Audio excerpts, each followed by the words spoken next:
Yeah. All right, welcome back. It's now time for us to get to the discussion. Remember what I talked about. Let's talk about the issue of information we are in today. In the beginning, there was word. In the beginning.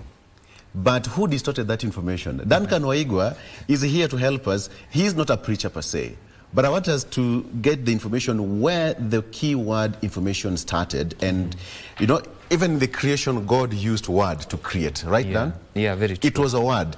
And, you know, in God's world, he used word to create. Yes. And everything he spoke was beautiful. And here we are because of the word. Yeah. But now, as today, we are distorting it. We are making it not so palatable, even to the other party, the consumer. And that's what I really want us to talk about today. The information, the misinformation, the malinformation, and everything that we really need out there. Remember, we have got satire, we have got, you know, fake news that is being, you know, out there today. We have got a lot of things flying around, and let's discuss that. Duncan Maigua, with the Strategic Communication Officer, Constitution and Reform Education Consortium, CRECO Kenya, is here with me in the next 30 or 40 minutes. Let's talk about that. First of all, Duncan, welcome to the program. Thank you so much, Victor. This is a very big economy, according to what you mean. It's a very big economy. What do you mean by that? The information, misinformation, the disinformation, and everything. Why do you say it's a big economy? You know, Victor, I think it's, okay, let me first say hi to our viewers today. Yes. My name is Duncan Maigua, and I'm also very much excited about the conversation today. And the reason why we talk about the issues around misinformation, disinformation, malinformation as an economy is because it exists within an information ecosystem. And so, when we are talking about an ecosystem, it means it's an environment where we have information flowing, yes, but there are players. But again, I think the most interesting part of this conversation, Victor, is that there are people who gain within the information ecosystem. In fact, to an extent that we can even talk about monetary gains from the information ecosystem. And so when you talk about misinformation, disinformation, and malinformation, we ask ourselves the question of why would I hire a blogger perhaps to maybe even assassinate your character? How am I gaining it? How do I perhaps even employ and pay people just to, even bloggers maybe perhaps to just give misinformation out there, to misinterpret facts and share them out there? Why should I do that? Why should I sponsor that?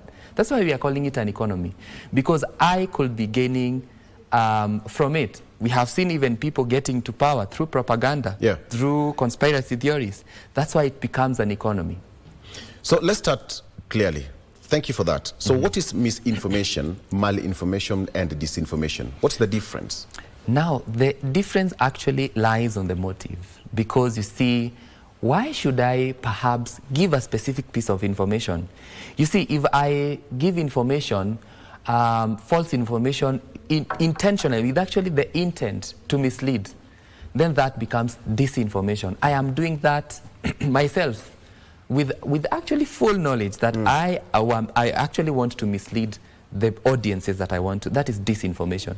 And then now there is me and you, Victor, who will receive some piece of information, not even knowing that this information, perhaps it's actually have even gotten the facts wrong, and then I share without the intent to mislead. Then that becomes misinformation. Perhaps today, you know, we were just here doing the newspaper review, and perhaps maybe I get some information, then maybe perhaps I get the half facts, and then or what we can say, not the full story. And then I share that information, and then in a way that could be misleading, but I didn't do that with the intent to mislead. Then that is misinformation.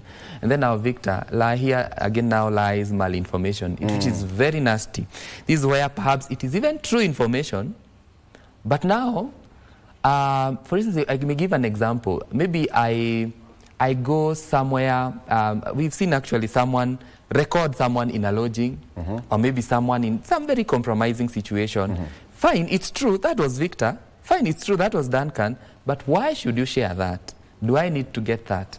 Do the public need to know that such kind of information in as much as perhaps it's even invading into my privacy? Yeah. Then now that becomes malinformation. Okay. Yes. When you talk about the three, it has since brought the world into a very small vacuum where for you to operate, number one, you have to be very careful. You know, when you want to handle the three, it's misinformation, malinformation, and the disinformation. One, you are aware that whoever is going to pass the information, first of all, let me use the word information before we come to mis, dis, and mal. Yes.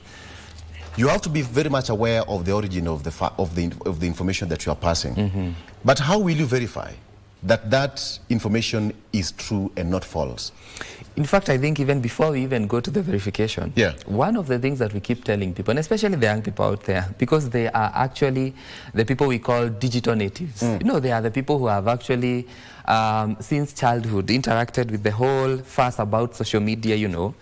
What we have been telling them is, before you even fact check, first ask yourself, what is the very, very, very first reaction that you get or feeling you get about a specific piece of information? Don't even bother whether it's misinformation or disinformation or malinformation. If it elicits emotions of, you know, anger, fear, the intent, excitement. No, you just read information, and what does it make you feel? Are you excited? Are you angry? Are you sad? Are you shocked?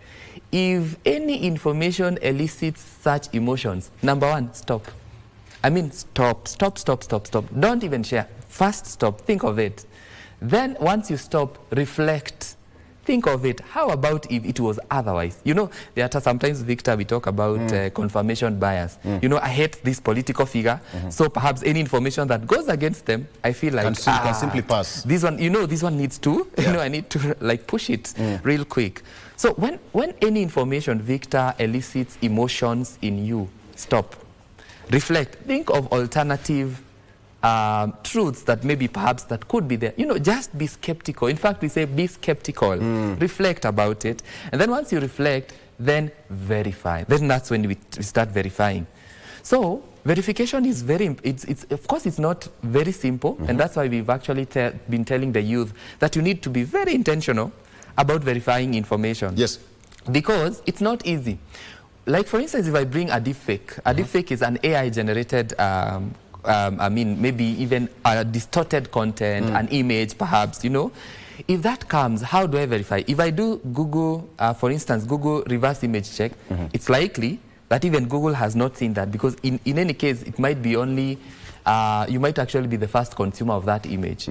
So it's not easy, it's tedious. There are times you need to cross-reference, you know, this story that I've seen on social media, has KBC talked about it? You know, if it hasn't talked about it, then perhaps it could not be true, because, you know, at least with the traditional media, at least we have them being regulated. There are structures. They are guided by ethics. At least it's easier to cross-reference with them. But before you even verify, stop, reflect. Stop reflect. But you see, it's an addiction. There are some people who might not even be in that safe space to reflect before posting or before passing an information. It's an addiction. How do we control that? You know, Victor, it's a very, very, very, very interesting question. And I like that question so much. Because world over, every government is actually trying to see or even to bring solutions towards the spread of fake news. Yes. World over. Yes. But it becomes very difficult because we are talking about even emerging technologies. How do we make even our laws so dynamic, and to the extent that they can capture some of these issues, however much they emerge? In fact, even now, for now, Victor, it's very interesting that we even have a conversation that we are now talking about emerging digital rights. Like, for instance, the right to be forgotten. It's a very funny one. Yes. Like, for instance, you know, Victor, I may be having a very dark history. I have been writing stuff all over social media. Do I have the right to be forgotten? Because I'm now maybe perhaps a very reformed person. Do I have the right to be forgotten? Those are emerging digital rights. You know? Yeah. So it becomes very difficult to regulate. And that is why, Victor, very key concept here that I want to tell the public, something we call self-regulation. It is the only way, for now, the only solution. Because there is no, what we can talk about a panacea of, you know, there isn't. It doesn't exist as a solution, as a sole solution to regulating the spread of mis and disinformation. Yes. Self-regulation, because ask yourself, when I share this kind of information, what are the consequences, either to me or to even the people out there? You know, like Victor in Sharks, I remember when we had, I think, heavy rains in the recent past. Yeah. We saw information spreading, and we even saw them in some of our family WhatsApp groups. And it was said that because of the flooding that was happening, kuna nyoka zilitoka, I think, in Nairobi National Park, and you know they are all over in Nairobi. Yeah. And I could see our parents talking there, you know, God protect our sons, God protect. I mean, how does that affect even the people down there? You know, it's a good question. Yeah. So self-regulation, once you see information, please be diligent enough not to spread without having checking on the facts. I mean, it's very, very, very key. Okay. Yeah. We look at different fact sheets when it comes to misinformation, disinformation, and all that. But when you come to fabricated content, how does one really benefit? For example, if I want to give a parody about something, there's an original content, but I want to do a parody. I want to do a fabricated story about someone. How do I benefit from that? Is it psychological? Is it monetary? Or is it just because it elicits emotional to the masses, emotional reaction to the masses? How does one benefit from that? Yeah, of course, you know, nowadays, especially talking about it happening within the digital space, you know, of course, initially in the villages, we had misinformation and disinformation spreading, you know, through word of mouth, you know. But now it becomes very interesting because, especially if it is happening online, people chase after very different things, very many things online. One could be even traffic, you know, could be attention. In fact, actually, in fact, another term of the issues around mis and disinformation is that it is an attention economy. Yeah, it's an attention economy where everyone is seeking attention. So, of course, there are very many motivations towards why I'm actually doing all that. You know, some of them, it's actually monetary. And actually, you can bear with me and attest to this, Victor, is that nowadays people actually gain from being controversial. You know, the more controversial I am, the easier it becomes for me to actually even get more followers, you know. In fact, they say controversy sells. Yes, it sells. Yeah. It sells. And so when I do that, Victor, and I have traffic, I have so many followers, why should I not get actually some endorsement gigs from some companies? Because I have so many followers. So people are doing everything so long as it helps them grow their following, you know, and that also comes with other benefits. It might be not immediately, but with time, there are benefits towards that. So, but of course, it's very important to say, Victor, that there are people who lose. And that is me and you, who are susceptible to this and who follow this kind of propaganda and controversy. Yes. It seems that many people have mastered that art of sailing in the controversial world to build themselves. Yes. But is it possible to tilt the whole picture so that we go with the good? It's actually very possible. It's very possible. Okay, I must say, Victor, it's a slow but sure. Sure kind of process. Of course, if we adopt and we become very intentional about self-regulation, like don't just, you know, consume information out there because someone you think you trust just said it. And especially, let us really work on our biases. Let us really work on our biases. And it's why we have now the problem with now even the youth currently, because many of them are still forming their political identities and even value bases. So it becomes very interesting because what happens now is that once they are able to meet information or to encounter information that kind of confirms their biases in terms of politics, then they just forward that. But if they become intentional, because the youth are the spreaders, many of them are the spreaders, if they become intentional about self-regulating the information they consume, because Victor, looking at even some of the regulations that exist, the Computer Misuse and Cybercrimes Act of 2018, talk about the Elections Offences Act of 2016. I mean, fine, they have issues around sections around regulation of and even punishing even the publication of false information. But now the question is, there are very many gaps to add around that. There are actually even very many terms that have been used that experts consider them vague. You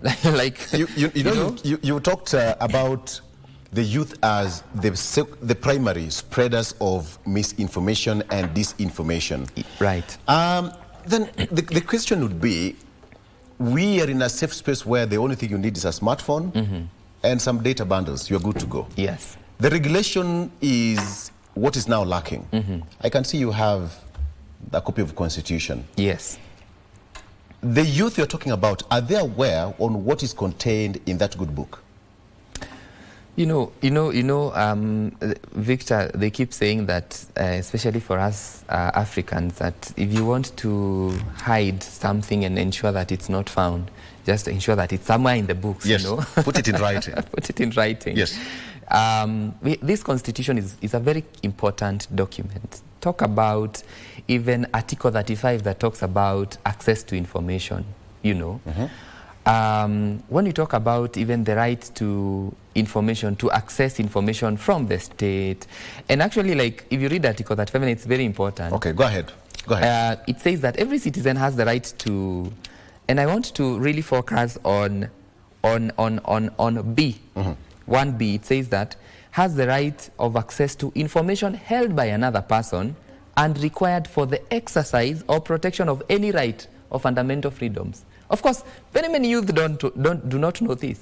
They do not know even some of the need of maybe like the Commission for Administrative Justice, that is actually a commission that was established under the Access to Information Act of 2016, where you can actually even make an appeal to access information through the Commission for Administrative Justice, which is also known as the Office of the Ombudsman. Yes. Very many people do not know. And that's why it's very important, Victor, because you asked a very critical question, for the young people to be very intentional about upscaling their skill. And actually what we call media and information literacy.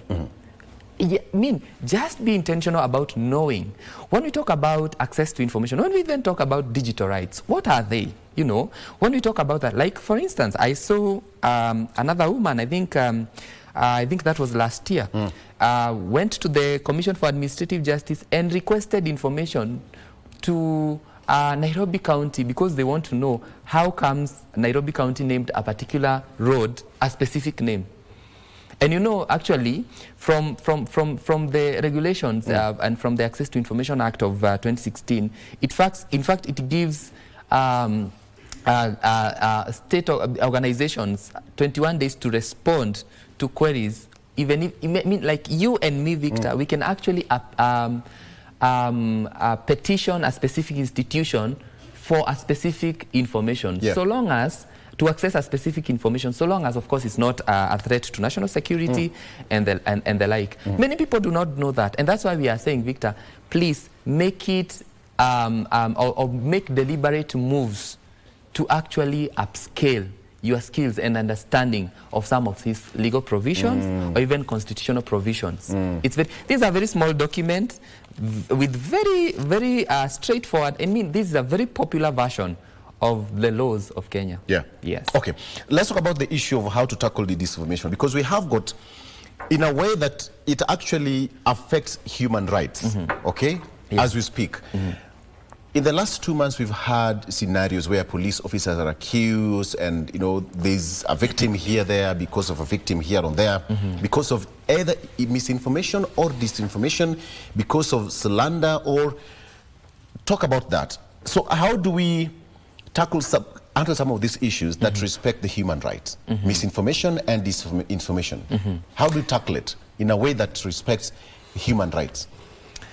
Of course, there is something I mentioned about some of the gaps that are in the regulations that we have. Like, for instance, the Computer Misuse and Cybercrimes Act gives authorities the power to actually even confiscate your devices. Yes. But does not actually give a proper framework or provide safeguards to how that should be done.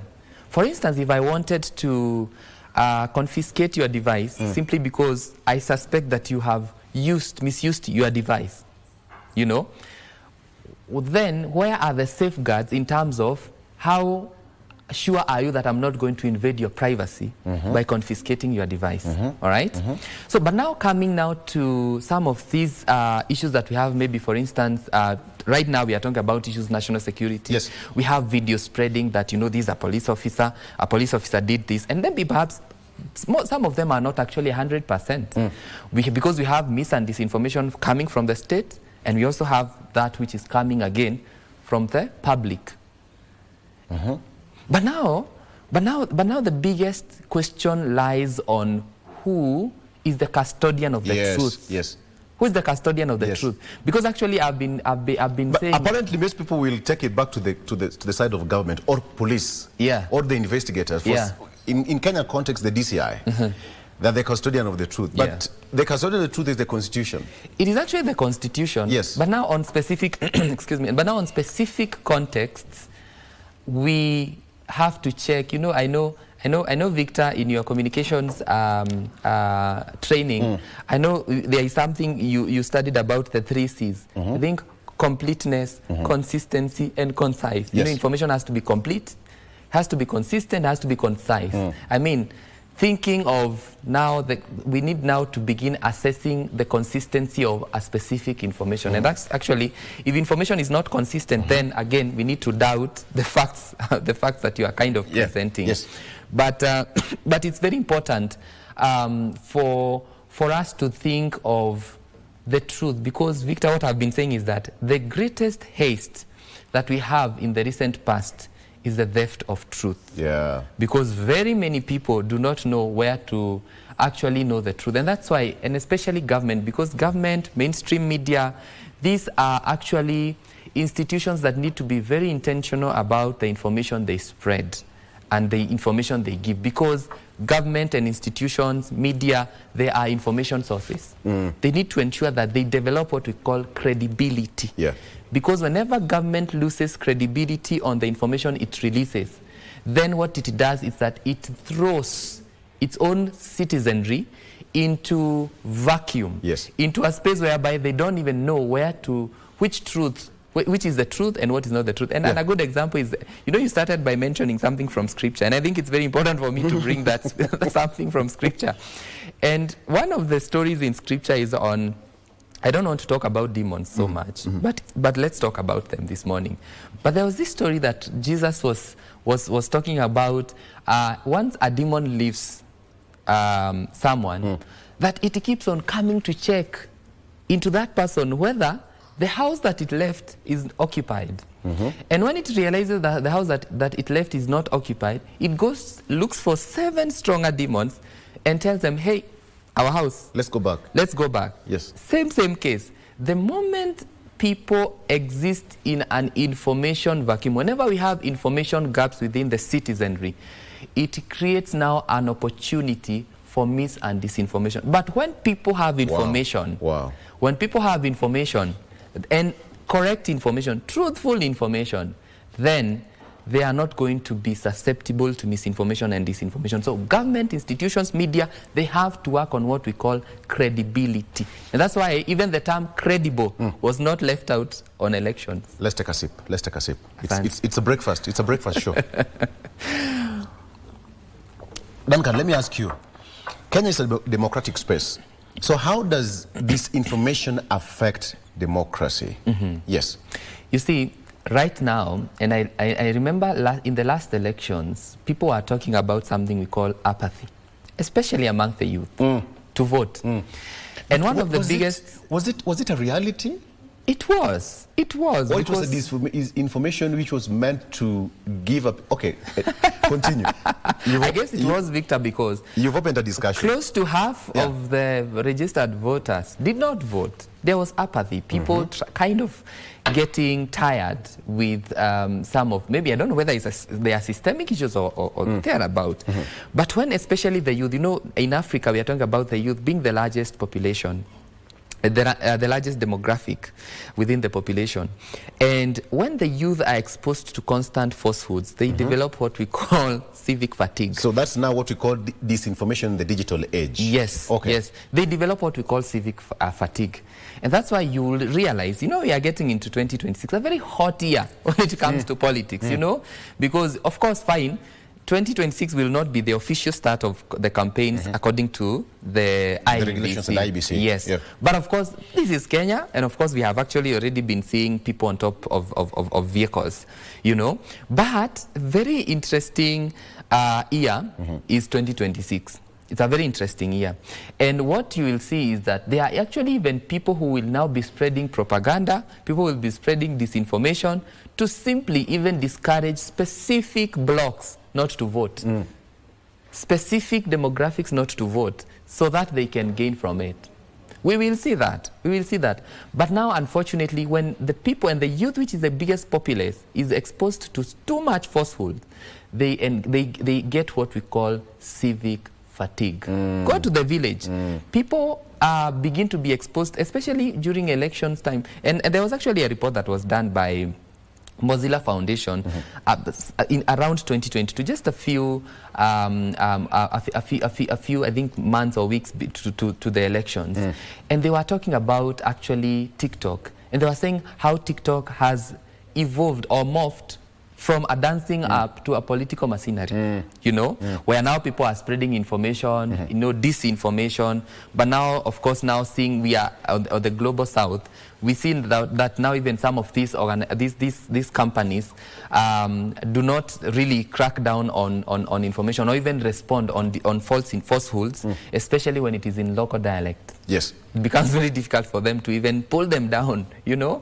But now, you will see a lot of action on social media approaching the 2027 elections. And I can tell you for sure, Victor, for sure, it's actually a fact.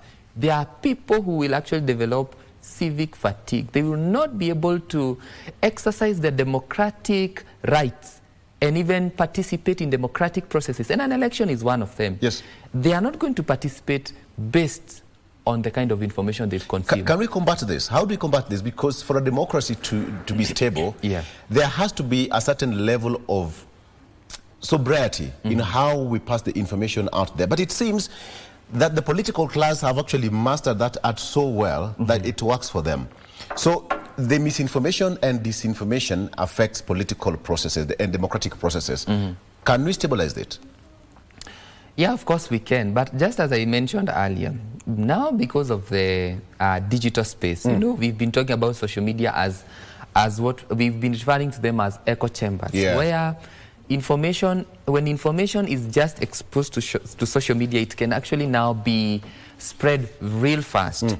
But Victor, just as I mentioned, it's a slow but sure process if we are intentional. If we are intentional, and what we have been doing, and just as we are doing here, and I thank KBC for such kind of sessions to the masses, is to continue sensitizing the masses on the need to fact check, because the moment we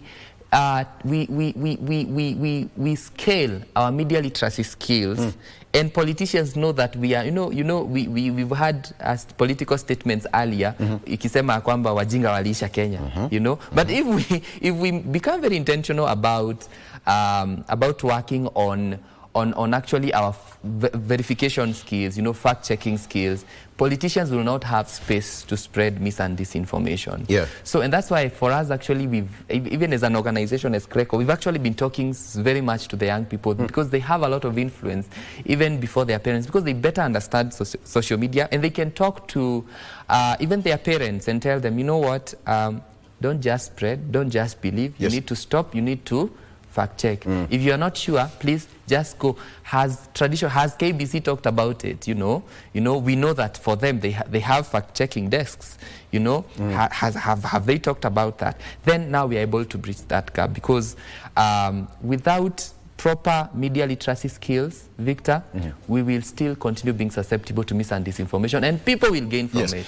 But are people so much aware about the cost of disinformation? How expensive is it?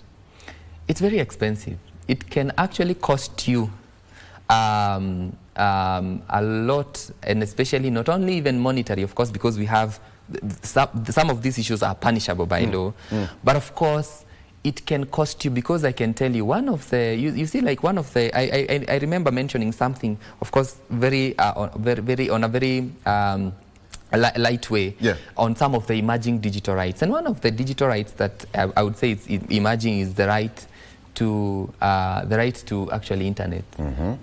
The right to internet, because internet is becoming now a very core part of us and of our livelihoods. Because what is happening is that we need access to information. Right. We need access to information. So what happens, information is power. So whenever you are not yourself exposed to correct information, what happens is that you live very unrealistic lives, because what is happening is that your perceptions and your views are already skewed, because you are actually not working or operating with correct information. Yes. You have skewed perceptions towards issues. You have skewed perceptions towards politics. You have skewed perceptions even towards health. Look at COVID-19. During COVID-19, look at the issues around vaccines. What was happening? The kind of conversations that we had on. I even saw. I think it's even recently we've seen even people saying that if you got the jab, then you might need to be writing your will, It's very costly. I mean, you become very ignorant. And Victor, myself, I think I hate embarrassment that comes from, spreading false information. When you now put on the chopping board to verify. You now put there, and then perhaps you need to just like begin to explain how do you even have the audacity to mislead us, That kind of embarrassment, I think it's an embarrassment that we need to all of us avoid. Yeah. Because besides even the monetary and even some of the effects even towards health, again, the embarrassment that comes with spreading false information. Let's come back to the earlier question that I asked you. It seems this is a very big economy world over. Yeah. How big is it? It's actually worth billions. Just to mention, for instance, during the US presidential elections that they had recently, do you know what? I have never seen so great propaganda, so great spread of mis and disinformation on X as it happened during that season. In fact, even the shooting that happened when President Trump was shot on the ear. Yes. Even to date, we don't know whether that was true, whether it was planned or not. Because we had those who are of a different opinion saying that, you know what, that was planned by themselves. Just like we even have the conversation here in the country on who is sponsoring goons, who is not. We still even have that conversation, What is happening is that actually, there are actually very many people and experts even who say that the coming into power back of President Trump was actually based on propaganda. They have experts who actually are saying that. Yeah. Can you imagine myself becoming president, occupying a very big position, even in government, out of propaganda? Then how powerful is that economy? It's very powerful. Wow. What kind of access do I get if I get to these positions of power through propaganda and through disinformation? Wow. Very great. Because for you to operate using propaganda or get into a certain seat, then you have to invest. Yes. You have to invest. Yes. That it must be a very expensive venture. It's very expensive, but anyway, quote unquote, worth it. Okay. Yes. Okay. To the person who is benefiting from it. To the person who is benefiting. But now to us who are losing, of course, we continue experiencing bad governance.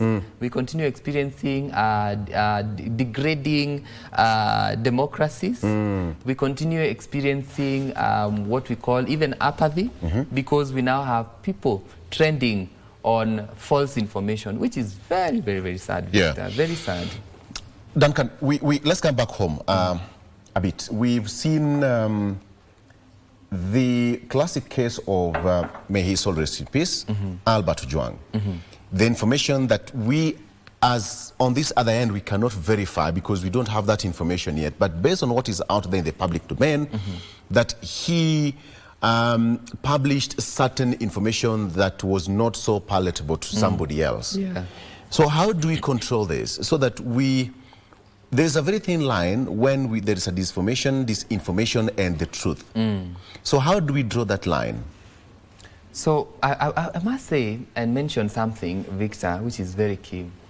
We are talking nowadays about the balancing act between maybe perhaps the freedom of expression and now regulation. Yes. That is one. Yes. And then number two, then some of the provisions that I was mentioning in some of the regulations. Like for instance, if I talk about the Computer Misuse and Cybercrimes Act of 2018, I actually listed like 3 terms that have been used. Go ahead. In the Computer Misuse and Cybercrimes Act. One of it is when you talk about false publication. So maybe I have published something. Why should you immediately arrest me in the notion or in the suspicion that it is false? Who said it is false in the first place? Where is the truth? That is number one. Then number two, there is something about cyber harassment. What amounts to harassment? How about if I say the truth about something, and then for you, according to you, think that is harassment? What if it's true? What if it's true? Then the other one is misuse of devices. How can you substantiate that this is misuse? So these are terms that can actually be misused to suppress the freedom of expression. Could it be just because when someone says something which is not so comfortable to you, yes, then we react in a certain way that becomes a disinformation, propaganda, or somebody trying to malign my name, or whatever it is? It could be true that, yes, I talked about something about Duncan, but because you're not comfortable with it, then I now turn it to say that now you're... Talk of even investigative journalism. Yeah. How many times has investigative journalism, these stories, how many times have they been termed, especially when they target state, how many times have they been termed as propaganda? Very many times. Because it is true, which has been unearthed. Yes. Talk of digital activism. Okay. Again, the same has actually also been referred to as, in fact, even there are actually people who are now, even organizations, the civil society organizations that are now being referred to as briefcase organizations. Yeah. Simply because they are speaking truth to power, for instance. Yeah. You know, some of these vague terms are some of the terms that I can say, Victor, really necessitate the need for amending some of these legal provisions that we have that address issues around access to information and issues around mis and disinformation. Yes. Yeah. So the balancing act between the freedom of expression, because like Albert Ojwang is said to have said some statement about someone, but of course why that maybe could agitate someone. I'm not saying that from a point of truth, because I'm not a custodian of the truth on that matter, but why would anyone be agitated by information, perhaps to the extent that it could actually lead to the extinguishing of someone's life?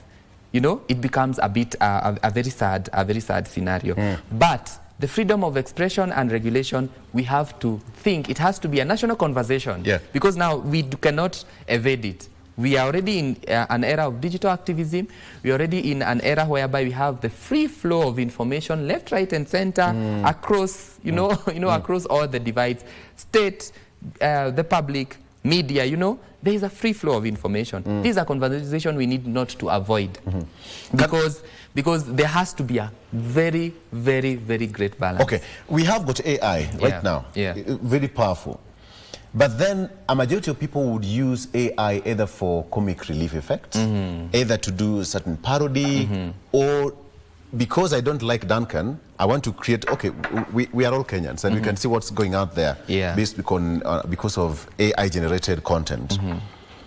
So if I create AI-generated content against somebody, how would somebody take that? Because it is now an information that I have created about you.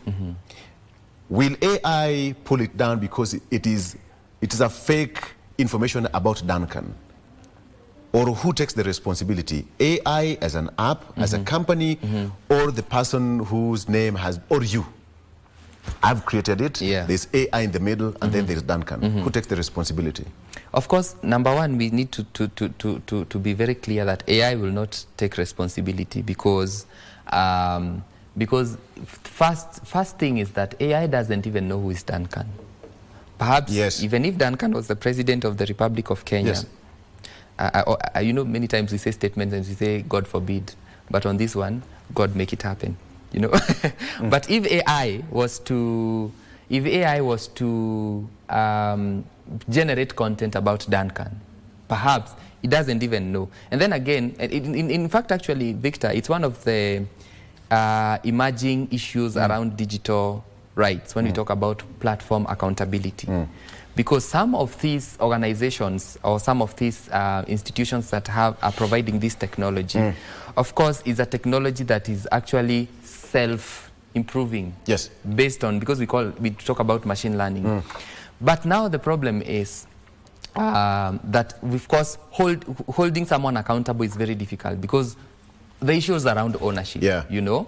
So the main thing that we need to do, even as a country within the information ecosystem, and when we are talking about regulation, is to think of how we can make progressive laws that govern that. Because currently, interestingly, Victor, is that we actually don't have any legal provisions in our country that looks into anything around AI. In fact, nothing like artificial intelligence exists in any of our laws. Okay, you know, this on a lighter note. I just asked a question the other day on my social media, and Kenyans are crazy. You know, we have got artificial intelligence, but why is it that we don't have artificial ignorance?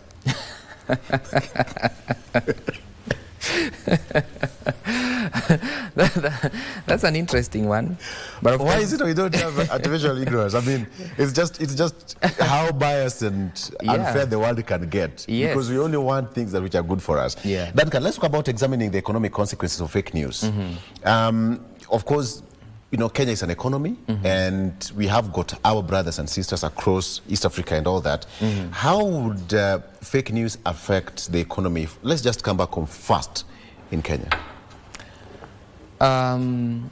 It can actually affect the economy in a myriad of ways because the economy is run within very many angles and within very many sectors, you know.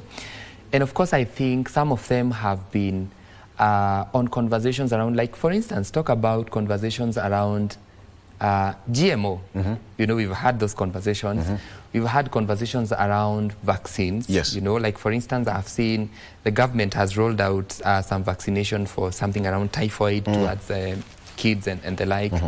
Do you imagine when we have a need for actually the public, maybe perhaps to get these vaccinations and children to get these vaccinations, or maybe something around, maybe some government fund, for instance, you know, or something around a specific new technology, or maybe the use of even maybe fertilizer, maybe to do, and maybe we have mis and disinformation around. For instance, the people who talk about health online, there are very many people I have seen online dismiss like almost virtually everything about technology, even in farming. You know, saying, you know, this is what is causing cancer, this is what is... And you find that even some of the technologies that maybe perhaps are innovations that can help us even to even get more produce even in the country and make us more food secure, you realize that out of this and misinformation, people tend to become even very slow to adopting to even this kind of technologies, for instance. And this one actually has a great impact on the economy. Talk about even mis and disinformation around statistics or around data. There are people who are actually spreading mis and disinformation, showing that Kenya is doing very badly. There are those who are actually spreading mis and disinformation, showing that Kenya is actually doing very nicely. You know? Then we have investors who perhaps will come. There are those who actually will go out of mis and disinformation. And that, of course, has a ripple effect on the economy of a country. Okay. Yes. So then it means that the government will have to do double the work to undo or just to correct the mis and disinformation that is already out there. Yes. Something to do with fake news. Then now, we talked about an echo chamber. So how does this really operate? Do we have cartels in between? Do we have people who just sit somewhere in some dark room somewhere, they don't have faces, they don't have shape or something, but they benefit? Yeah, of course. Out of the mis, dis, and fake news. We've actually even seen organizations running disinformation campaigns intentionally against their competitors.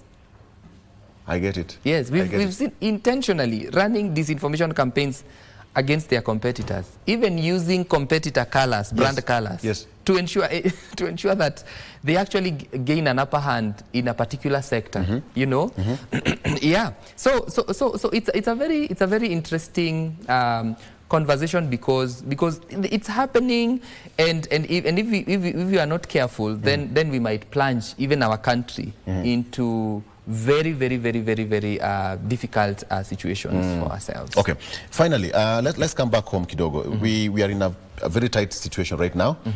We all know we just sit somewhere, we have got keyboard warriors and all that.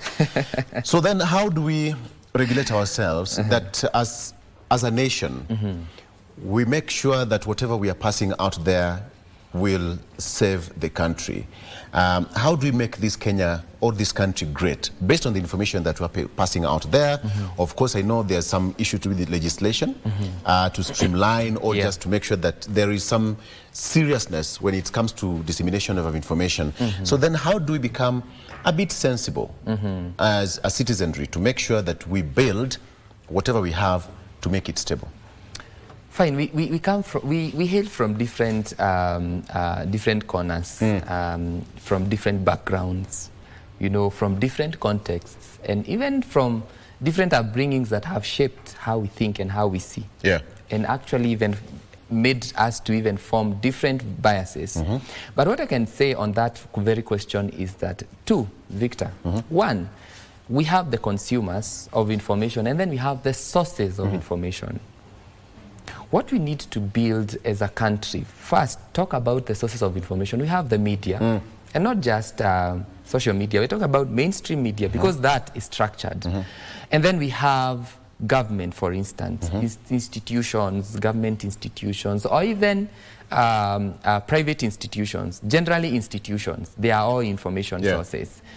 If they work and become intentional about being credible with the information they release, we've seen sometimes even different government entities or even institutions give press statements and press releases out there that many of them have been challenged, even some of them in the court of law. It's very unfortunate if an information source cannot be deemed as credible. We need to work on that.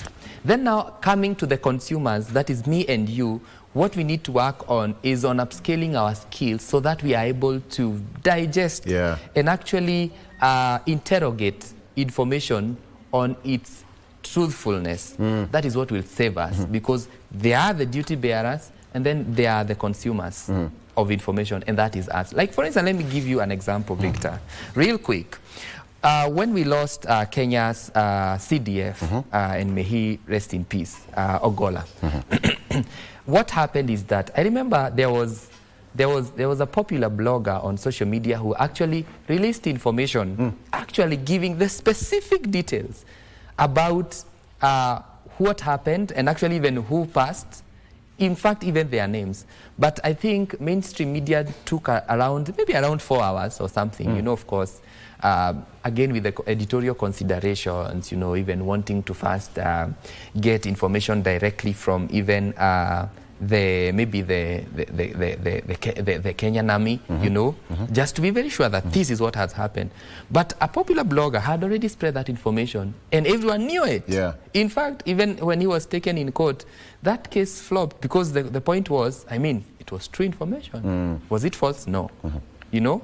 But now, we need to maybe ask ourselves, how can we improve on the capacity of perhaps the mainstream media to ensure that there is promptness, to avoid the vacuum that we were talking about? There is a very serious competition because right now we are the mainstream. Believe you, by the time it gets to 9 p.m., everybody will have information on their mobile phones. Yeah. So there's a serious competition. Then that brings me to my next question, Dan. Then how do we compete favorably from the mainstream media to the social media to the fake news, disinformation and all that, so that the verification bit of it is mainstream media will still control their rightful space in the information world? You know, the media has two roles. One of the roles of the media is to air or to give stories or information that is of public interest, one. And two, information that is in the interest of the public. Of public interest, and number two, in the interest of the public. What is of public interest is what perhaps the public do not know, but the media thinks they should know. That is what is of public interest. And then now what is in the interest of the public is what perhaps the public is interested in knowing. So the media needs to address that. Of course, you know the issues around the agenda setting theory, you know the framing theory, you know, and the like. But those are the two areas that the media needs to address. So what we need to do, because of course the information, even maybe perhaps on the prime news, the information that maybe you'll be hearing, perhaps the public has been exposed to online, then perhaps what the media needs to do is to become a reference. Because one of the ways to fact check is to do what we call cross-referencing. So what the media should be is to be very credible to the extent that if I, as Duncan, has been exposed to specific information during the day on social media, then in the evening I need to go and ask, has KBC talked about it? If it has, then that is true. But maybe sometimes for editorial concerns, you realize there are stories that will actually spread so fast on social media, and then during prime time news, then it's not aired. The public continues to believe in some of even the lies that were on social media. So perhaps mainstream media needs to be a reference for this. And also ensure on social media, just as bloggers or whoever or social media influencers are doing it, they also ensure that they disseminate information within, with the same pace or even faster than they do currently. Of course, I know there are those editorial procedures, but I think the media can maybe build on capacity to ensure that they expedite on some of these processes. And finally, Duncan, this is just somebody asking that how can we create more trust in institutions like media and brands by creating, which has created skepticism and confusion, and to discern truth from falsehood? So how can we create trust? Yes. Or how can we develop trust? How can we develop trust? Because already there's a trust deficit. Yes. Either from locally, from Mwananchi to the institutions, you know, for example, the police and all that, when you go to the police station and not be given justice and all that, how do we build that? Of course, now it depends from where do I stand. If I stand from the point of myself as one who is enjoying the benefits of institutions, developing trust, of course, depends on what the institution does. So what we need to do is to actually hold institutions accountable in whatever information they release. And as I said, check on consistency, check on completeness. If information released by these institutions is not complete or is inconsistent, let us hold them accountable. Hey, you need to give us complete information. You need to give more detail. We hold them accountable. And that is how we will remind them that they are responsible to ensure that the information they give out there is trustworthy.